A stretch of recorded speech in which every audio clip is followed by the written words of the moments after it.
आप हमको बताइए यहाँ पर कि कौन सा हमारे पारंपरिक स्वशासन व्यवस्था में सरकारी पदाधिकारी हुआ करते थे। बालू को भी कैटेगरी 1 और 2 कर दिया।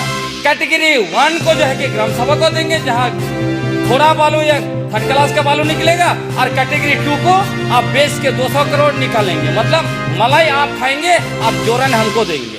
हम आदिवासियों के पुरखों की पारंपरिक स्वशासन व्यवस्था पर गांधी जी का पंचायत राज व्यवस्था को थोपने की पूरी कोशिश या पूरा जो है कि प्लान कर लिया गया है। हम आदिवासियों के पुरखों की पारंपरिक स्वशासन व्यवस्था पर गांधी जी का पंचायत राज व्यवस्था को थोपने की पूरी कोशिश या पूरा जो है कि प्लान कर लिया गया है। अब अबुआ दिसुम अबुआ राइज के नारे के बदौलत बने इस राज्य में ये हालत है, तो हम किसकी परिकल्पना कर सकते हैं। मैं सीधे आपका नियमावली पर आता हूं, फिर कुछ बातें और कहूँगा।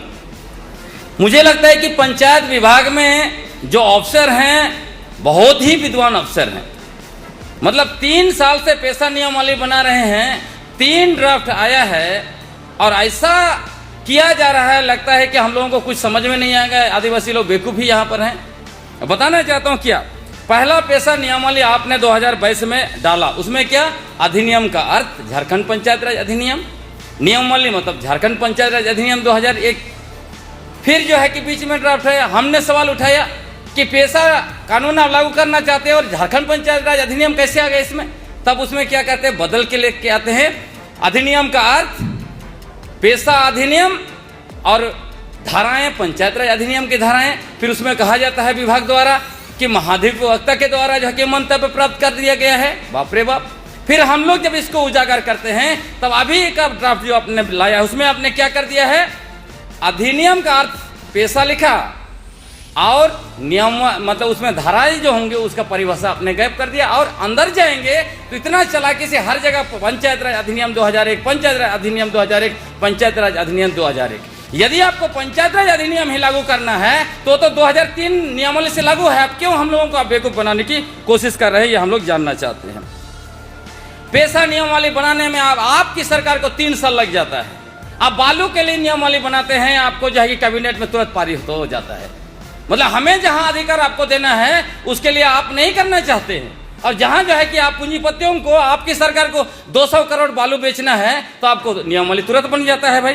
तो अबुआ सरकार को हम लोग समझ ही नहीं पा रहे हैं। इसमें पारंपरिक ग्राम सभा आप अपना परिभाषा उठा के देखिए, उसमें आप क्या लिखते हैं, ग्राम सभा। बाप रे बाप। उसमें परंपरा शब्द कैसे गायब हो जाता है। आप आखिर करना क्या चाहते हैं।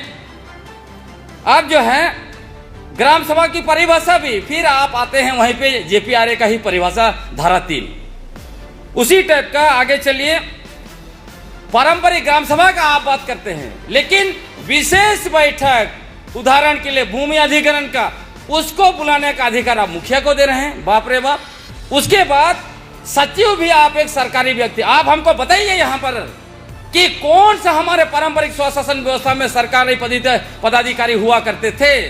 ये आपको बताना पड़ेगा, तभी इस तरह का चीज़ों को आप डाल सकते हैं। हमारे पारंपरिक स्वशासन व्यवस्था में विधायिका, कार्यपालिका और न्यायपालिका तीनों व्यवस्था है। आपने इसमें कार्यपालिका को हटा दिया और मुखिया और वार्ड का जो है आप समिति बना रहे हैं उसको दे दिया। मतलब ग्राम सभा इतना कॉम्पिटेंट है कि अपना योजना बनाएगा, योजना अनुमोदन करेगा, खर्च होगा उसको भी जो है कि आपको जो है कि वैलिडेशन देगा, लेकिन उसको लागू नहीं कर सकता है ग्राम सभा। कौन करेगा, मुखिया और जो है वार्ड करेगा, ताकि परसेंटेज खाएगा। जिस तरह से हमारे महामहिम लोग परसेंटेज खाते रहते हैं हर योजना का, तो आप परसेंटेज नीचे तक आप लुटवाना चाहते हैं। तो हमारा इसीलिए आप देख लीजिए, आप इतना बड़ा जो है कि रांची है, यहाँ नगर निगम है, एक अच्छा रोड नहीं मिलेगा, जबकि हम लोग इतना टैक्स पर टैक्स, होल्डिंग टैक्स, ये टैक्स दे के दे रहे हैं। तो आपको इसको सोचना पड़ेगा। तो हमारा कार्यपालिका अधिकार भी आपको देना पड़ेगा। ये गांधी जी का पंचायत व्यवस्था हमारे ऊपर थोपेंगे, ये नहीं चल सकता है। इसमें आपने पारंपरिक ग्राम सभा को बहिष्कार करने का अधिकार दे दिया है। अभी आप जमशेदपुर तरफ आया है उदाहरण, उसके बाद भी आप नहीं सोच रहे हैं, पता नहीं क्यों बहिष्कार का अधिकार दिए हैं। आज के समय में भी बहिष्कार करेगा ग्राम सभा, जबकि दूसरी तरफ आप कहते हैं ग्राम सभा जो है कि महिलाओं का अधिकार का भी संरक्षण करेगा। आप कहते हैं अभिव्यक्ति की आज़ादी, आत्मसम्मान का संरक्षण करेगा, तो बहिष्कार करेगा तो आत्मसम्मान का अधिकार, डिग्निटी का हनन नहीं होगा कि नहीं होगा। भू अर्जन में आपने बड़ी चालाकी से भूमि अधिग्रहण, पुनर्वास और पुनर्स्थापना कानून 2013 को भी नेग्लेक्ट करते हो। अबुआ सरकार, आपका यूपीए सरकार ने बनाया हम लोग के प्रयास से, उसी को नेग्लेक्ट करके आपने 2013 में जिस तरह से यहाँ पूर्व सरकार ने बनाया, उसमें क्या है, हमारा जमीन लेने के लिए 33% कोरम पहला ग्राम सभा में, अगर कोरम पूरा नहीं हुआ तो दूसरा ग्राम सभा में कोरम का भी जरूरत नहीं है, और एक बार ग्राम सभा ने निर्णय लिया, दोबारा वापस भी नहीं कर सकता है। बाप रे बाप, ऐसे कैसे व्यवस्था। आप खुद बताइए ना, 33% आपके पास एमएलए होंगे तो आपका खुद सरकार गिर जाएगी। फिर हमारा आदिवासी जमीन लूटने के लिए आपने कैसे 33% का कोरम यहाँ पे डाल दिया, और रेफरेंस अब दिए हैं उसमें क्या, अंग्रेजी में वो एक्ट का दे दिया, नियमावली दे दिया, ताकि हमारा गांव का आदमी अंग्रेजी समझ में नहीं करेगा और आप जमीन लूटते रहिएगा। लघु खनिज, बहुत बड़ा प्रेजेंटेशन हुआ। लघु खनिज MMDR एक्ट 1957, उसमें देख लीजिए क्या बोलता है, लघु खनिज का परिभाषा क्या है। और यहाँ बालू नीति के द्वारा आपने बालू को भी कैटेगरी 1 और 2 कर दिया। कैटेगरी 1 को जो है कि ग्राम सभा को देंगे, जहां थोड़ा बालू या थर्ड क्लास का बालू निकलेगा, और कैटेगरी 2 को आप बेच के 200 करोड़ निकालेंगे, मतलब मलाई आप खाएंगे और जोरन हमको देंगे। ऐसा नहीं चल सकता। लघु खनिज पर पूर्ण अधिकार ग्राम सभा को आपको देना पड़ेगा। गैर कानूनी तरीके से हस्तांतरित भूमि की वापसी, उसमें भी आप देखिए। दूसरे तरफ सामाजिक मामलों में अपीलीय अधिकारी आपने किसको बनाया, हमारा जो अपर लेवल का जो है, मान लीजिए मोड़े मांझी है, पढ़ा राजा है, इनको दिया। लेकिन भूमि वापसी में ग्राम सभा के बाद सीधा जो है कि डीसी साहब को। बाप रे बाप, कहां से आप इस तरह का व्यवस्था लाए हैं, तो इसको आपको ठीक करना पड़ेगा।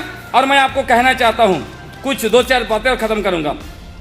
एक तो पूरी दुनिया में, ना सिर्फ भारत में, 195 देशों में, 90 देशों में 5,000 विभिन्न आदिवासी समुदाय रहते हैं। सभी लोगों की पारंपरिक जो व्यवस्थाएं हैं एक ही तरह है, और इन्हीं पारंपरिक व्यवस्थाओं के बदौलत पूरी दुनिया में हमारे आदिवासियों ने उपनिवेशवादी ताकतों को जो है कि रोका, बाहरी जो ताकतों को रोका, और कॉर्पोरेट जगत को जो है कि उसके खिलाफ लड़ाई लड़ा। अब यहां भी देखिए, और प्राकृतिक संसाधनों के साथ अपना अस्तित्व, अपना इलाका, अपना जमीन को बचाया। संयुक्त राष्ट्र संघ ने जब पूरी दुनिया में इंडिजिनस पीपुल्स के आइडेंटिफिकेशन किया, तो इसी पारंपरिक व्यवस्था के बदौलत किया है। इसको आपको याद रखना चाहिए। हमारे भारत में 700 से ज्यादा जो है कि आदिवासी समुदाय निवास करते हैं, जिनकी पारंपरिक व्यवस्था कामोबेश एक ही तरह का है। यहाँ भी पारंपरिक व्यवस्था के बदौलत ही ब्रिटिश हुकूमत को हम लोगों ने चुनौती दी, हमारे पूर्वजों ने चुनौती दिया। और याद रखिएगा, खत्म कर रहे हैं, यहाँ जो लोग आज कहते हैं हम सबसे बड़ा देशभक्त है, उन लोगों ने ब्रिटिश हुकूमत के गुलामी की, हमारे पूर्वजों ने गुलामी स्वीकार नहीं किया। उसका मूल मकसद यही था, ब्रिटिश हुकूमत को चुनौती दिया। और इसी को ब्रिटिश हुकूमत में 1874 में शेड्यूल्ड डिस्ट्रिक्ट एक्ट बनाया। उसके बाद में जब गवर्नमेंट ऑफ इंडिया एक्ट आया 1899, 1819 और 1919, उसके बाद 1935 में क्या रखा, हमारे इलाकों को अलग रखा शासन व्यवस्था में। और इसीलिए जब भारत का संविधान बना, 5वीं और 6वीं अनुसूची बना। उसी तरह जब संविधान का भी संशोधन आया, तभी आप देखिए कि आर्टिकल 243(m)(1) क्या बोलता है, अनुसूचित क्षेत्र में सामान्य पंचायत व्यवस्था लागू नहीं होगा, संसद बनाएगा कानून। उसके बाद देखिए यहाँ पे JPRA बना। प्रधान सचिव साहब ने कहा कि सब कुछ जो है कि संवैधानिक हुआ। जब विधानमंडल को कानून बनाने का अधिकार नहीं है तो कैसे बना दिया नगर पालिका, आर्टिकल 243(z)(c)(1), नगर पालिका कानून बनाने का अधिकार नहीं है, कैसे बना दिया विधानमंडल ने। और आप कह रहे हैं कि यह कोर्ट ने ओके कर दिया। कोर्ट ने क्या बोला था, all care has been taken care in the JPRA। आप बताइए ना, उसमें हमारा भूमि अधिग्रहण में ग्राम सभा का अधिकार कहाँ है, वहाँ लघु खनिज पर कहाँ है, वहाँ शराब को लेकर कहाँ अधिकार हमारा है। ऑल केयर और taken care of in JPRA, पैसा बोलने से आपको चुनौती देना चाहिए ना। झारखंड सरकार ने क्यों चुनौती नहीं दिया, और आप उस ग्रुप को आरोप लगा रहे हैं जो लड़ाई लड़ रहे हैं, आपको लड़ाई लड़ना चाहिए था। तो मैं खत्म करके कहना चाहूंगा, बिहार सरकार, जब बिहार सरकार ने पंचायत कानून बनाया, इधर लागू किया, पटना हाईकोर्ट ने रोक क्यों लगाया, रोक इसीलिए लगाया कि यह अनुसूचित क्षेत्र के लिए असंवैधानिक है। इसलिए हम आपको बात में कहना चाहते हैं कि झारखंड पंचायत राज अधिनियम के द्वारा संविधान का अनुच्छेद 243 M1 और M4B का उल्लंघन हुआ है। उसके द्वारा आर्टिकल 244(1) का उल्लंघन हुआ है, क्योंकि आपने नगर पालिका को खा गया, जबकि ये जो अनुसूचित क्षेत्र नगर पालिका के द्वारा अनुसूचित क्षेत्र को खा गया। अनुसूचित क्षेत्र का रिडिफिनेशन कौन कर सकता है, पुनः निर्धारण कौन कर सकता है?